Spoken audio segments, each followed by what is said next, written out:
ಈ ನಾಟಿ ಕೋಳಿ ಆರೋಗ್ಯಕ್ಕೆ ಒಳ್ಳೆಯದಂತೆ. ಹಾಗಾಗಿ ನಾವು ರೆಗ್ಯುಲರಾಗಿ ನಾಟಿ ಕೋಳಿ ತಿಂತಾ ಇರ್ತೀವಿ, ನಾವು ತಿನ್ಬೋದಾ ಅಂತಕ್ಕಂಥ ಒಂದು ಪ್ರಶ್ನೆ ಕೆಲವರು ಬಂದು ಕೇಳ್ತಾ ಇರ್ತಾರೆ. ನೋಡಿ, ಕೋಳಿ ಅಂತ ಹೇಳೋದಾದರೆ ಇತಿಹಾಸ ನೋಡೋದಾದ್ರೆ ನಾವು ಅಂದರೆ ಹಿಸ್ಟ್ರಿ ನೋಡಿದರೆ ಸುಮಾರು 8-10 ಸಾವಿರ ವರ್ಷಗಳ ಮುಂಚೆನೇ ಈ ಮನುಷ್ಯರ ಜೊತೆಗೆ ಕೋಳಿಗಳನ್ನು ಕೂಡ ಸಾಕ್ತಾಯಿದ್ರು.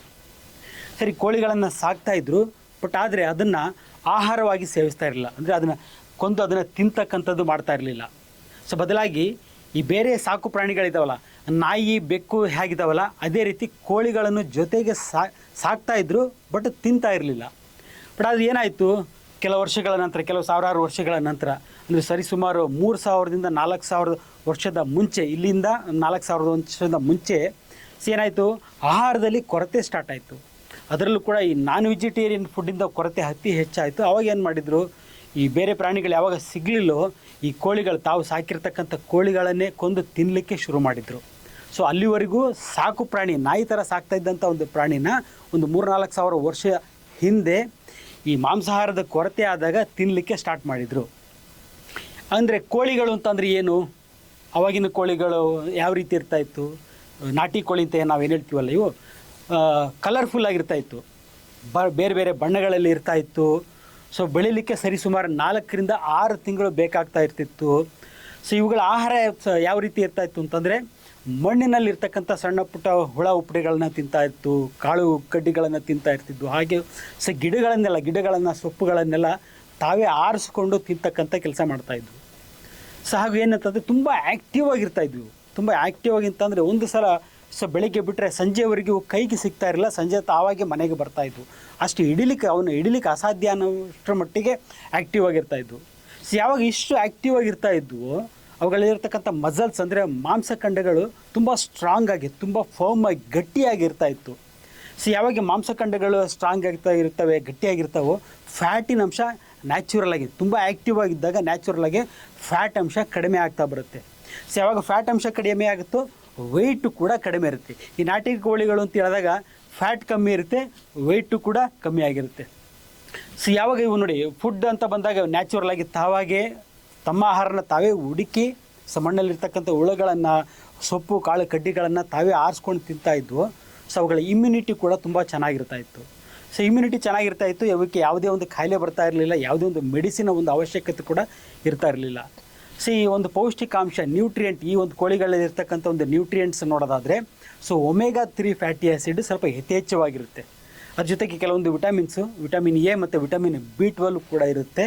ಸೊ ಇನ್ನು ಕೆಲವೊಂದು ಮಿನರಲ್ಸಿಗೆ ಬರೋದಾದರೆ ಐರನ್ ಕಂಟೆಂಟು ಹೆಚ್ಚಿನ ಪ್ರಮಾಣದಲ್ಲಿರ್ತದೆ. ಕಬ್ಬಿಣದ ಅಂಶ ಅಂದರೆ ಐರನ್ ಕಂಟೆಂಟು ಸ್ವಲ್ಪ ಜಾಸ್ತಿ ಪ್ರಮಾಣದಲ್ಲಿರ್ತದೆ. ಅದನ್ನು ಬಿಟ್ಟರೆ ಫಾಸ್ಫರಸ್, ಸೋಡಿಯಮ್ಮು ಮತ್ತು ಪೊಟ್ಯಾಷಿಯಮ್ ಕೂಡ ಸ್ವಲ್ಪ ಪ್ರಮಾಣದಲ್ಲಿರ್ತದೆ.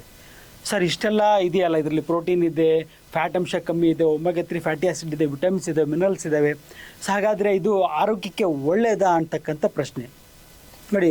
ಸೊ ಮುಂಚೆ ಕೋಳಿ ಅಂದರೆ ಇದೇ ಥರ ಇರ್ತಕ್ಕಂಥದ್ದು. ಸೊ ನಾಟಿ ಕೋಳಿ ಅಂತ ನಾವೇನು ಹೀಗೇನು ಹೇಳ್ತೀವಲ್ಲ, ಸೊ ಮುಂಚೆ ಕೋಳಿ ಅಂತಲೇ ಇದೆ, ನಾಟಿ ಕೋಳಿ ಬೇರೆದು ಇನ್ನೊಂದು ಥರದ್ದು ಕೋಳಿ ಅಂತ ಇರಲಿಲ್ಲ.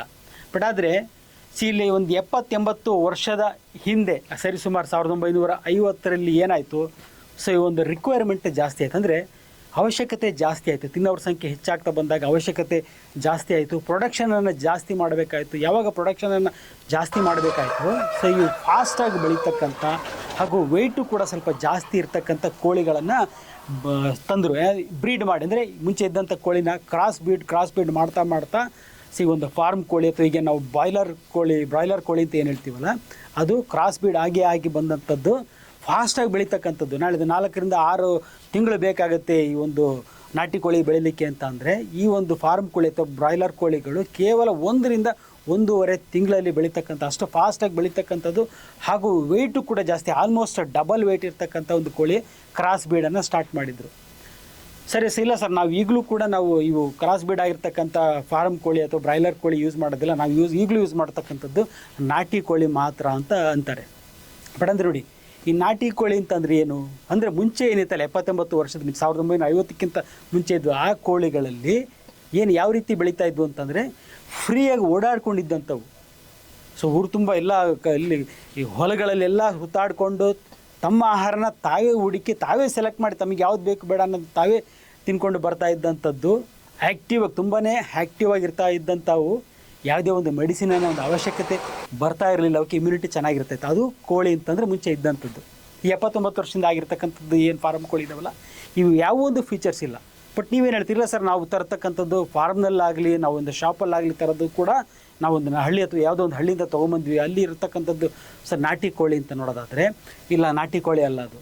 ಸರ್ ನಾಟಿ ಕೋಳಿ ಅಂತಂದರೆ ಓಪನ್ ಸ್ಪೇಸಲ್ಲಿ ಬೆಳಿಬೇಕು. ಓಪನ್ ಸ್ಪೇಸ್ ಇಲ್ಲಿ ಇವರು ಇಲ್ಲ ಹಳ್ಳಿನಲ್ಲಿ ಬೆಳೀತಾರೆ, ಫಾರ್ಮ್ನಲ್ಲಿ ಬೆಳೀತಾರೆ. ಫಾರ್ಮ್ನಲ್ಲಿ ಅಂದರೆ ರಿಸ್ಟ್ರಿಕ್ಟೆಡ್ ಏರಿಯಾ ಇರುತ್ತೆ, ಸಟನ್ ಏರಿಯಾ, ಇಷ್ಟೇ ಒಂದಿಷ್ಟು ಏರಿಯಾದಲ್ಲಿ ಬೆಳೀತಾ ಇರ್ತಾರೆ ಒಂದು, ಅಥವಾ ಕೇಜಿನಲ್ಲಿ ಬೆಳೀತಾ ಇರ್ತಾರೆ, ಪಂಜರದಲ್ಲಿ ಬೆಳೀತಾ ಇರ್ತಾರೆ, ಅಥವಾ ಸಟನ್ ಏರಿಯಾದಲ್ಲಿ ಕಾಂಪೌಂಡ್ ಹಾಕಿ ಒಂದು ಇದು ಹಾಕಿಬಿಟ್ಟು ಅಲ್ಲಿ ಬೆಳೀತಾ ಇರ್ತಾರೆ ಒಂದು ಇದನ್ನು. ಆಮೇಲೆ ನೋಡಿ ಮೇಯ್ನಾಗಿ ಏನಂದರೆ ಆಹಾರನ ನಾವು ಹಾಕ್ತಾ ಇರ್ತೀವಿ, ಅದರ ಏನು ತಿನ್ನಬೇಕು ಏನು ತಿನ್ನಬಾರ್ದು ಅದರ ಫೀಡನ್ನು ನಾವು ಕೊಡ್ತಾ ಇರ್ತೀವಿ. ಸೊ ಹಾಗಾಗಿ ಅದರ ಇಮ್ಯುನಿಟಿ ಚೆನ್ನಾಗಿರ್ಲಿಕ್ಕೆ ಸಾಧ್ಯನೇ ಇಲ್ಲ. ನ್ಯಾಚುರಲ್ ಫುಡ್ ಮೇಲೆ ಇಲ್ಲ ಅದು, ನಾವು ಅದಕ್ಕೆ ಫುಡ್ ಕೊಟ್ಟು ಬೆಳೆಸ್ತಾ ಇರ್ತೀವಿ. ಅದ್ರ ಜೊತೆಗೆ ಈ ಮೆಡಿಸಿನ್ ಕೊಡೋ ಒಂದು ಅವಶ್ಯಕತೆ ಬರುತ್ತೆ. ಈಗ ನೀವು ತಂದು ನಾಟಿ ಕೋಳಿ ಅಂತ ಏನು ಯೂಸ್ ಮಾಡ್ತಿರಲ್ಲ, ಈ ಕೋಳಿಗಳಿಗೂ ಕೂಡ ಮೆಡಿಸಿನನ್ನು ಹಾಕಿ ಎಸ್ಪೆಷಲಿ ಆ್ಯಂಟಿಬಯೋಟಿಕನ್ನು ಯೂಸ್ ಮಾಡಬೇಕಾಗುತ್ತೆ. ಯಾಕಂದರೆ ಇನ್ಫೆಕ್ಷನ್ಸ್ ಜಾಸ್ತಿ, ಇಮ್ಯುನಿಟಿ ಕಮ್ಮಿ, ಇನ್ಫೆಕ್ಷನ್ ಜಾಸ್ತಿ, ಅದರಿಂದ ಅವಾಗವಾಗ ಫ್ರೀಕ್ವೆಂಟಾಗಿ ಸಾಯ್ತವೆ ಅಂತ ಹೇಳ್ಬಿಟ್ಟು ಆ್ಯಂಟಿಬಯೋಟಿಕ್ನ ಆಹಾರದಲ್ಲಿ ಸೇರಿಸ್ಬಿಟ್ಟು ಕೊಡ್ತಕ್ಕಂಥ ಕೆಲಸ ಮಾಡ್ತಾರೆ. ನೀವು ತಂದು ಕಲರ್ ಕೋಳಿ ಅಂತ ತಿನ್ಬೋದು, ನಾಟಿ ಕೋಳಿ ಅಂತ ತಿನ್ಬೋದು, ಬಟ್ ಅವು ಆ್ಯಕ್ಚುಲಿ ಕ್ರಾಸ್ ಬೀಡ್ ಆಗಿರ್ತಕ್ಕಂಥ ಈ ಒಂದು ಆಲ್ಮೋಸ್ಟ್ ಫಾರ್ಮ್ ಕೋಳಿ, ಬ್ರಾಯ್ಲರ್ ಕೋಳಿ ಯಾವ ರೀತಿ ಬೆಳೆಯುತ್ತೋ ಸೇಮ್ ಅದೇ ರೀತಿ ಬೆಳೆಸಿರ್ತಕ್ಕಂಥ ಕೋಳಿ ಇದು. ಸರಿ, ಆಗಿದ್ದರೆ ನಾವು ಈಗ ನಾಟಿ ಕೋಳಿ ಈಗೇನು ಹೇಳ್ತಾರಲ್ಲ, ಈ ಕೋಳಿಗಳನ್ನ ತಿನ್ಬೋದು, ಜನರಲಾಗಿ ಯಾವುದೇ ಒಂದು ಕೋಳಿಗಳನ್ನು ತಿನ್ಬೋದು ಅಥವಾ ತಿನ್ನಬಾರ್ದು, ಮಾಂಸಾಹಾರವಾಗಿ ತಿನ್ನಬಾರ್ದು ಅಂತಕ್ಕಂಥ ಪ್ರಶ್ನೆ. ಮನುಷ್ಯ ನೋಡೋದಾದರೆ ಮನುಷ್ಯನ ಸ್ಟ್ರಕ್ಚರ್, ನಮ್ಮ ದೇಹ ಹೇಗಿದೆ ಅಂತಂದರೆ, ನಮ್ಮ ಬಾಯಿಯಿಂದ ಹಲ್ಲಿನಿಂದ ಹಿಡಿದು ನಮ್ಮ ಗುದದ್ವಾರದವರೆಗೆ ಸ್ಟ್ರಕ್ಚರ್ನ ನಾವು ನೋಡ್ತಾ ಹೋದರೆ, ಕೈ ಕಾಲುಗಳ ಸ್ಟ್ರಕ್ಚರ್ ಕಂಪ್ಲೀಟ್ ಎಲ್ಲ ಒಂದು ಸ್ಟ್ರಕ್ಚರ್ನ ನೋಡ್ತಾ ಹೋದರೆ ಮನುಷ್ಯ ಒಬ್ಬ ಸಸ್ಯಾಹಾರಿ, ಮಾಂಸಾಹಾರಿ ಅಲ್ಲ, ಸಸ್ಯಾಹಾರಿ. ಆ್ಯಕ್ಚುಲಿ ಸೈಂಟಿಫಿಕಲಿ ಹೇಳೋದು, ನೇಚರ್ ಪ್ರಕಾರ ಹೇಳಬೇಕು ಅಂತಂದರೆ ಮನುಷ್ಯ ಒಬ್ಬ ಸಸ್ಯಾಹಾರಿ. ಬಟ್ ಆದರೆ ಏನಾಯಿತು ನೋಡಿ, ಒಂದು 3000-4000 ವರ್ಷದ ಹಿಂದೆ ಕೋಳಿಗಳನ್ನು ಸಾಕು ಪ್ರಾಣಿಗಳ ಥರ ಸಾಕ್ತಾ ಇದ್ದರು, ತಿಂತಾ ಇರಲಿಲ್ಲ. ಬಟ್ ಯಾವಾಗ ಆಹಾರದ ಕೊರತೆ ಬಂತೋ ಇದನ್ನು ಆಹಾರವಾಗಿ ಉಪಯೋಗಿಸ್ಲಿಕ್ಕೆ ಸ್ಟಾರ್ಟ್ ಮಾಡಿದ್ವಿ. ಅಂದರೆ ಯಾವಾಗ ಆಹಾರದ ಕೊರತೆ ಇದ್ದು ಇದನ್ನು ನಾನ್ ವೆಜ್ ಆಗಿ ತಿನ್ನೋಕ್ಕೆ, ಮನುಷ್ಯ ನಾನ್ ವೆಜಿಟೇರಿಯನ್ ಆಗಿದ್ದು ಯಾವುದಕ್ಕೆ ಅಂತಂದರೆ ಆಹಾರದ ಕೊರತೆ, ಬೇರೆ ಆಹಾರ ಸೊಪ್ಪು ಹಣ್ಣು ತರಕಾರಿಗಳು ಸಿಗದೆ ಬೇರೆ ಬರ ಬಂದು ಮನುಷ್ಯ ಒಬ್ಬ ನಾನ್ ವೆಜಿಟೇರಿಯನ್ ಆಗಿ ಕನ್ವರ್ಟ್ ಆದ. ಸರಿ, ಆಗಿದ್ರೆ ನಾನ್ ವೆಜ್ ತಿನ್ನಬೇಕೋ ಬೇಡೋ ಅನ್ನೋದಾದರೆ ನಾನ್ ವೆಜ್ಜು ಒಂದು ಟೇಸ್ಟಿ ಫುಡ್ಡಾಗಿ ಕನ್ವರ್ಟ್ ಮಾಡಿ ತಿಂತೀವಿ. ಸೊ ನಾನ್ ವೆಜ್ಜನ್ನು ಒಂದು ಟೇಸ್ಟಿ ಫುಡ್ಡಾಗಿ ತಿನ್ನಬೇಕು, ಚಿಕನನ್ನು ಒಂದು ಟೇಸ್ಟಿ ಫುಡ್ಡಾಗಿ ತಿನ್ನಬೇಕು ಹೊರತು ಅದರಿಂದ ಆರೋಗ್ಯ ಸಿಗುತ್ತೆ. ಯಾರೋ ಅಡ್ವೈಸ್ ಮಾಡಿಬಿಟ್ಟಿದ್ದಾರೆ, ಡಾಕ್ಟರ್ಸ್ ಅಡ್ವೈಸ್ ಮಾಡಿದ್ದಾರೆ, ಡಯಟಿಷಿಯನ್ ಅಡ್ವೈಸ್ ಮಾಡಿದ್ದಾರೆ, ನಿಮಗೆ ಪ್ರೋಟೀನ್ ಜಾಸ್ತಿ ಬೇಕು ಅಂತಂದರೆ ಚಿಕನ್ ತಿನ್ನಿ ಅಂತ ಅಡ್ವೈಸ್ ಮಾಡಿದ್ದಾರೆ. ಅಥವಾ ಐರನ್ ಕಂಟೆಂಟ್ ಜಾಸ್ತಿ ಇದೆ, ವಿಟಮಿನ್ ಸಿಗುತ್ತೆ, ವಿಟಮಿನ್ B12 ಸಿಗುತ್ತೆ, ಅಂದರೆ ನಮಗೆ ಹೆಲ್ತ್ ಸಿಗುತ್ತೆ ಅಂತ ಹೇಳ್ಬಿಟ್ಟು ಈ ಚಿಕನನ್ನು ಯೂಸ್ ಮಾಡ್ತಕ್ಕಂಥದ್ದು ತಪ್ಪು. ಬದಲಾಗಿ ಟೇಸ್ಟ್ ಪರ್ಪಸ್ ನೀವು ಯೂಸ್ ಮಾಡಿದರೆ ಯಾವುದೇ ಒಂದು ತೊಂದರೆ ಇಲ್ಲ. ಸೊ ಟೇಸ್ಟ್ ಪರ್ಪಸ್ಗೆ ಅಂತ ಯೂಸ್ ಮಾಡಿದಾಗ ಯಾವ ರೀತಿ ಇರುತ್ತೆ, ಸ್ವಲ್ಪ ಪ್ರಮಾಣದಲ್ಲಿ ಉಪಯೋಗಿಸ್ಬೋದು, ಅದು ಅಪರೂಪಕ್ಕೆ ಉಪಯೋಗಿಸ್ಬೋದು. ಸೊ ಯಾವಾಗ ಸ್ವಲ್ಪ ಪ್ರಮಾಣದಲ್ಲಿ ಉಪಯೋಗಿಸ್ತೀರಾ, ಅಪರೂಪಕ್ಕೆ ಉಪಯೋಗಿಸ್ತೀರಾ, ನಮ್ಮ ಆರೋಗ್ಯದ ಮೇಲೆ ಯಾವುದೇ ರೀತಿ ಒಂದು ತೊಂದರೆ ಆಗಲ್ಲ. ಬಟ್ ಈಗ ಏನಿದೆ ನೋಡಿ, ಮುಂಚೆ ಎಲ್ಲ ಕೋಳಿ ಚಿಕನನ್ನು ಯಾವ ರೀತಿ ಯೂಸ್ ಮಾಡ್ತಾಯಿದ್ರು, ಒಂದು 30-40 ವರ್ಷ ಹಿಂದೆ ಹೋದರೆ ಸಾಕು, ಅಪರೂಪಕ್ಕೆ 3 ತಿಂಗಳು 6 ತಿಂಗಳಿಗೊಮ್ಮೆ ಯೂಸ್ ಮಾಡ್ತಾಯಿದ್ರು.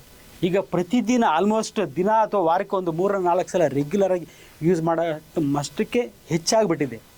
ಯಾವಾಗ ನಾವು ನಮ್ದು ಅಲ್ಲದೆ ಇರತಕ್ಕಂಥ ಆಹಾರನ ಜಾಸ್ತಿ ಪ್ರಮಾಣದಲ್ಲಿ ಆಮೇಲೆ ತುಂಬ ಫ್ರೀಕ್ವೆಂಟಾಗಿ ರೆಗ್ಯುಲರಾಗಿ ತಿನ್ನಲಿಕ್ಕೆ ಸ್ಟಾರ್ಟ್ ಮಾಡ್ತೀವೋ, ಸೊ ನಮ್ಮಲ್ಲಿ ಕಾಯಿಲೆಗಳು ಹೆಚ್ಚಾಗ್ತಾ ಹೋಗುತ್ತೆ. ಸೊ ಕಾಯಿಲೆಗಳು ಯಾಕೆ ಹೆಚ್ಚಾಗುತ್ತೆ ಅಂತಂದರೆ, ಈ ಒಂದು ಪ್ರೋಟೀನ್ ಫುಡ್ಡನ್ನು ನಮ್ದು ಅಲ್ಲೇ ಇರ್ತಕ್ಕಂಥ ಒಂದು ಹೈ ಪ್ರೋಟೀನ್ ಫುಡ್ಡನ್ನು ನಾವು ಯೂಸ್ ಮಾಡಿದಾಗ ಸೊ ಬ್ಲಡ್ ಬಂದು ಅಸಿಡಿಕ್ ಆಗುತ್ತೆ, ಇನ್ಫ್ಲಮೇಷನ್ ನಮ್ಮಲ್ಲಿ ಜಾಸ್ತಿ ಆಗುತ್ತೆ. ಇನ್ಫ್ಲಮೇಷನ್ ಜಾಸ್ತಿ ಆಗಿಬಿಟ್ಟು ಈ ಒಂದು chronic diseases, diabetes, hypertension, thyroid, even cancer ಅಂತ ಕಾಯಿಲೆಗಳು ಸಾಮಾನ್ಯ ಹೆಚ್ಚಾಗಲಿಕ್ಕೆ ಒಂದು ಸಾಧ್ಯತೆ ಇರ್ತದೆ. ಇನ್ನೊಂದು ಎಕ್ಸಾಂಪಲ್ ಹೇಳ್ತೀನಿ ನಿಮಗೆ. ಡಯಾಬಿಟೀಸ್ ನೀವೇ ಬಂದು ರಿಸರ್ಚ್ ಮಾಡಿ ನೋಡಿ. ಡಯಾಬಿಟೀಸ್ ಅಂತಕ್ಕಂಥದ್ದು ಹೆಚ್ಚಾಗಿರ್ತಕ್ಕಂಥದ್ದು ವೆಜಿಟೇರಿಯನ್ನಲ್ಲ, ನಾನ್ ವೆಜಿಟೇರಿಯನ್ನಲ್ಲಿ. ಯಾರು ನಾನ್ ವೆಜಿಟೇರಿಯನ್ ಫುಡ್ಡನ್ನು ಜಾಸ್ತಿ ಫ್ರೀಕ್ವೆಂಟಾಗಿ ರೆಗ್ಯುಲರಾಗಿ ತಿಂತಾ ಇರ್ತಾರಲ್ಲ, ಅಂಥ ಹೆಚ್ಚಿನ ಪ್ರಮಾಣದಲ್ಲಿ ತಿಂತಾರಲ್ಲ, ಅಂಥರಲ್ಲಿ ಒಂದು ಡಯಾಬಿಟೀಸ್ ಜಾಸ್ತಿ ಇರ್ತಕ್ಕಂಥದ್ದು.